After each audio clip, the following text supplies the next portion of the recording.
제가 전쟁 영화를 좀 즐겨 보는 편인데요.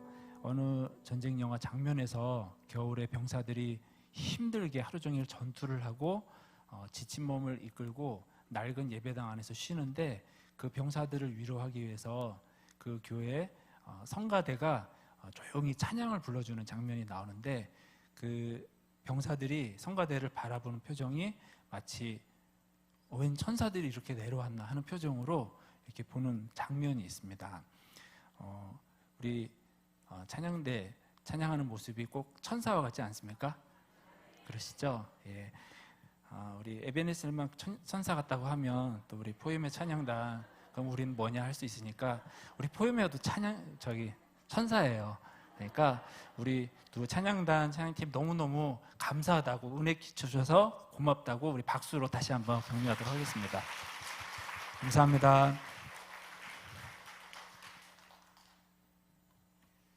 오늘 이 저녁에도 우리와 함께 하시는 주님을 찬양합니다. 하나님께서 우리를 사랑하시고 은혜 주실 줄 믿습니다.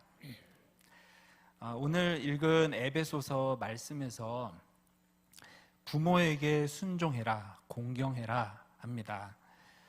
그러면 예수님은 부모에게 순종, 공경을 하셨느냐? 언뜻 생각하기에 예수님이야 당연히 너무너무 잘하셨겠지라고 생각을 할 수가 있겠는데요.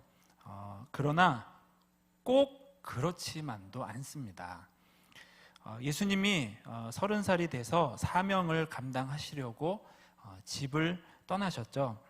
가족들이 너의 가는 길에 주의 축복이 있으리 노래를 불러주고 화이팅! 이렇게 해줬을까요?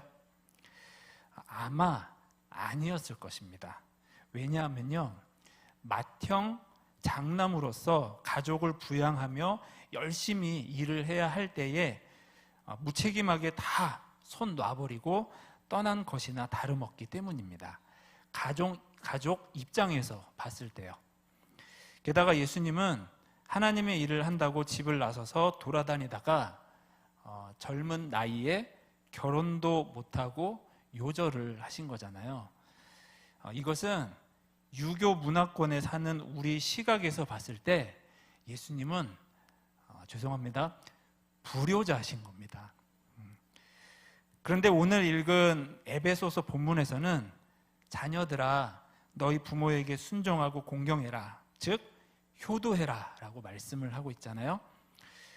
정리하자면 우리가 따라야 할 예수님은 어떤 면에서는 불효자셨는데, 그러면 또 에베소서에서는 효도해라 라고 말을 합니다. 그러면 어떻게 해야 할까요?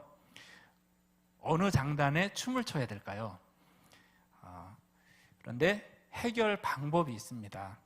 그것은 성경의 배경을 이해하면 됩니다. 우선 시간과 장소가 서로 확 다릅니다.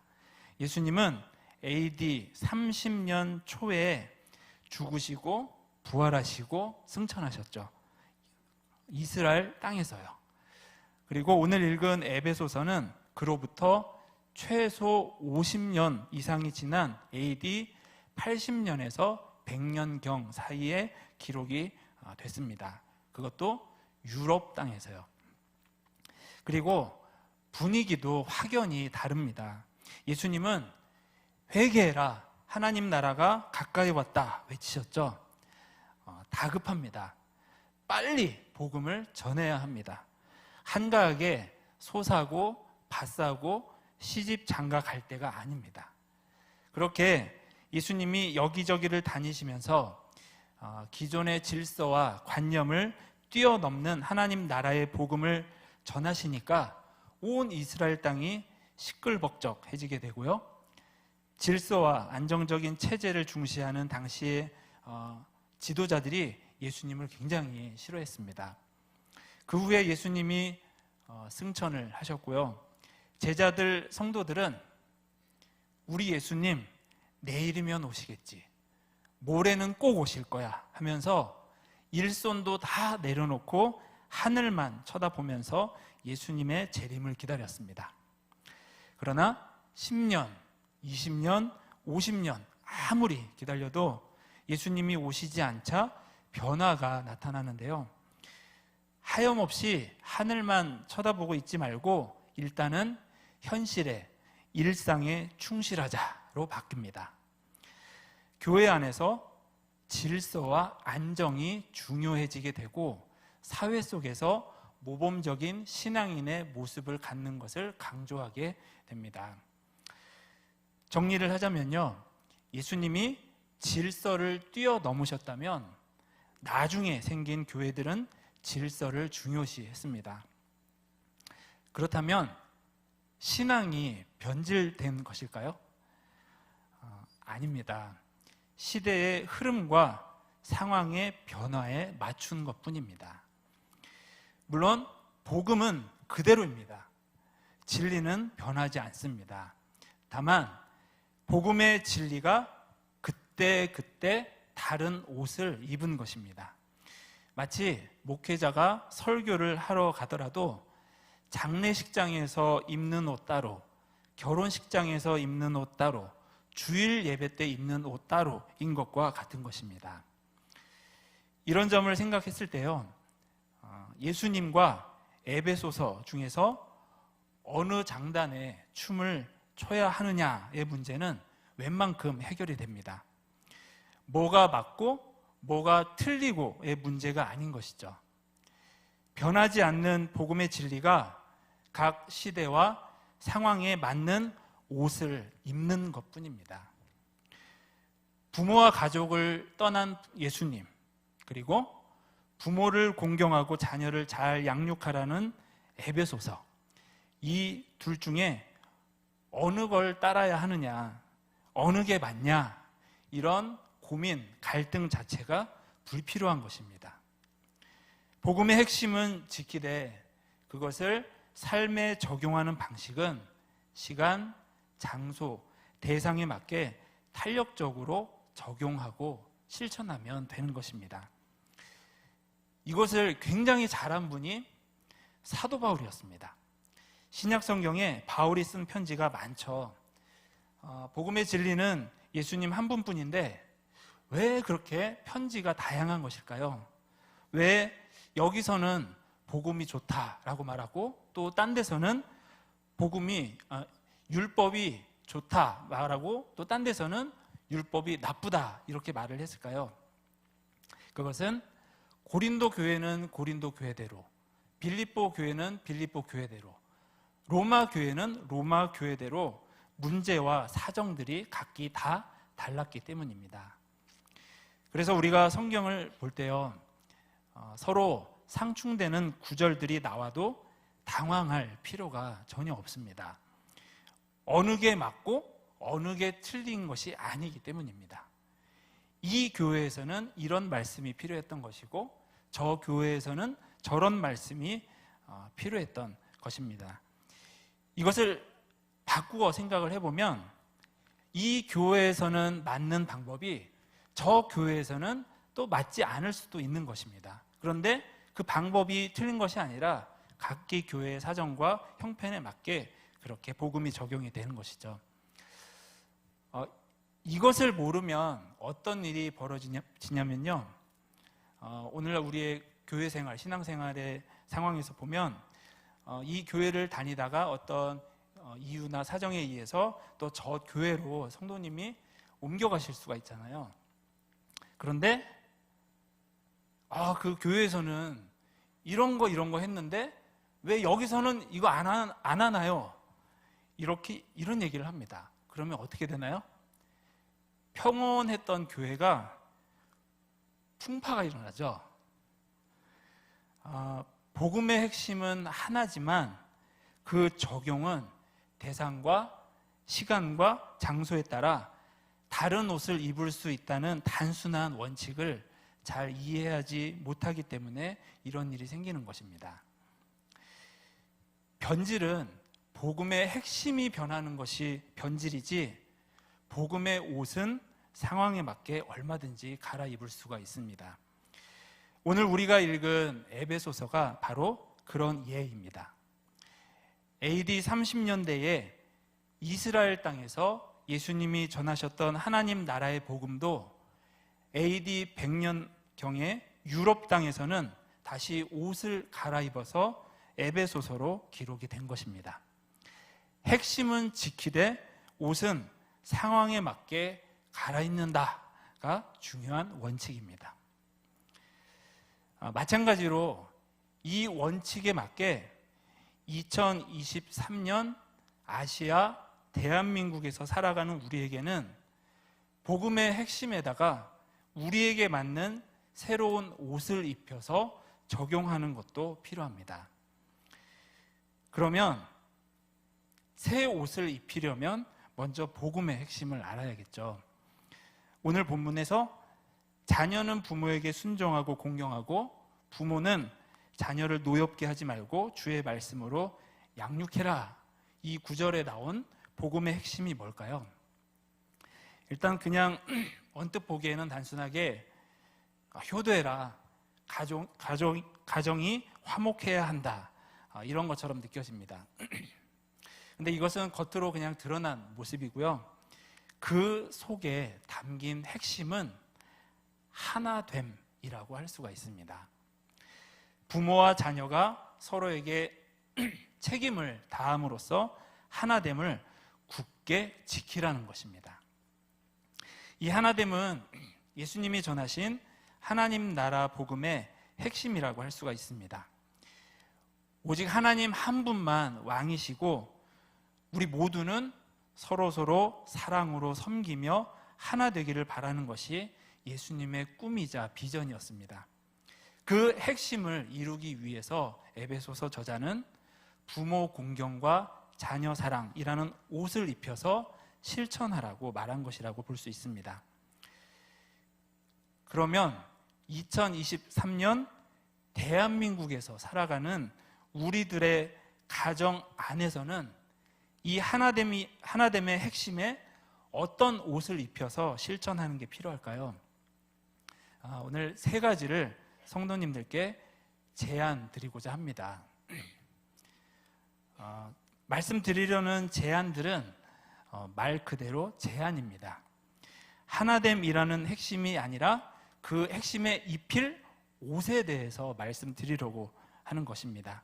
그러므로 어쩌면 어떤 성도님들에게는 제가 나누려고 하는 제안이 각 가정의 상황과 형편에 안 맞을 수도 있습니다.